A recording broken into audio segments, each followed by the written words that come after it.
Okay, and so in addition to that, going back to that yod, like we talked about, and if we look at where Mars and Venus are, it's kind of 20 degrees to 23 degrees Pisces, that general range. Well, that general range of area has been under fire from the Saturn-Uranus opposition that everyone's been feeling at some point in their chart. Saturn, again, that planet of structure and the same old, and rules and society and that. Uranus is this rebellious planet, this rebellious side of ourselves, of sweeping changes and rebellion and things that will take us away from that status quo. So when Uranus and Saturn are in opposition to each other, it's a real internal struggle we're all feeling.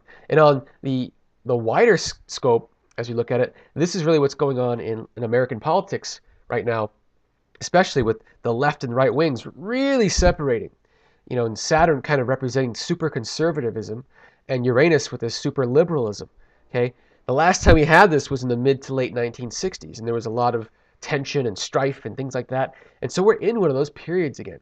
Okay, we're in one of these periods where changes have to be done, but we don't want to just change for change's sake, etc. But when we bring that to a personal level, everyone's experiencing that in some realm of their life. Okay, and for her, it's across the 10th house and 4th house. Uranus coming across the 4th house, Saturn going through the 10th house, like we said before. And so this is a tension between work and home, a tension between our inner needs and our outer responsibilities. Okay? And so this has been a tension going on. And this is highly a part of this yodel formation with that activation point right in the 4th house of our emotional stability and that sense of what we truly want for ourselves, our heartfelt truth in some way, and our needs, separate from our obligations. Okay, and so Saturn now has been opposing. Then it's come across and it's opposed this Mars-Venus portion of her chart, and that would have started approximately going back to about the I want to say it just ended about early fall of 2009. Okay, but we can go back to about fall of 2008. So from fall 2008 to fall 2009, Saturn again has been going through a 10th house for even a year, but before that, but especially during this fall '08 to fall '09 time period, that idea of restructuring the career to better reflect inner creativity, inner yearnings, that Mars, Venus, and Pisces in the 4th house.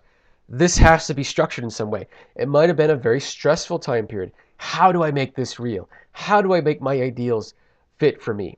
These are the kind of questions that would have been going through her mind over and over again. At the same time, Uranus, that planet in the 4th house, has been in a conjunction. So it's been at the same location in Pisces where that Mars-Venus is. And that would have started in the spring of '08, so a little bit earlier than the Saturn portion started, but it continued a little bit later as well. Just ended in January, just recently, even into early February, in fact. So just in the last few weeks, this has ended. But that part of it, the Uranus part of it, is I got to do it now. I've got to be me. That's the sense of this inner creativity saying it's got to express itself in its most authentic way possible. Battling with this reality planet Saturn saying it's got to work. It's got to be practical. It's got to be real. Okay? And so this is a big part of her life path, is finding a way to make her creativity real and useful. And, so she's not having to cut away at herself and block herself off to fit into something, to fit into a job, for example. Instead, create her own job and have, life fit around that. That's the kind of type of experience that she could be going through. So this is, like I said, a lifelong struggle, but this particular time period has been huge for it. So I'd be curious to know how that has actually happened in the last couple of years. It's been very highly activated.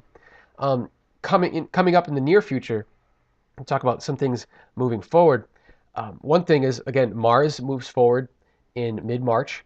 So mid to late March, there will be some notice of things loosening up and starting to move ahead again, especially with regards to things like writing, speaking, and in that realm. Could be publishing of some kind. That would have a chance to start heading forward again. Okay. In addition to that, Jupiter, down at the bottom of the chart has just entered her fourth house. Just entered it. Okay, probably just a few days ago, probably within a week ago of today, February 17th, 2010. And it's going to travel all the way through Pisces and into early Aries, and then back a little bit, and then forward again. So over the course of 2010, Jupiter is going to be making some of these aspects. It's also going to hit that spot of where Mars and Venus are in the 20 to 23 degrees range of Pisces. Especially early April will be when Jupiter hits Mars. When Jupiter hits Mars, there's going to be a real sense of right now. Gotta go right now, gotta move right now, gotta make things happen, gotta be me right now. So as Uranus the last couple of years primed that and brought it into awareness that I'm not expressing myself completely authentically, I've got to do that. Jupiter says, here's an opportunity to do that. So early April is really early to mid-April is when all of a sudden it's like you've been toasting in an oven for a while. Now it's time to actually eat the toast in a way. So early to mid-April, watch that time period for bringing forth potential opportunities in that realm. Also, come late April, Jupiter will hit the Venus portion of this.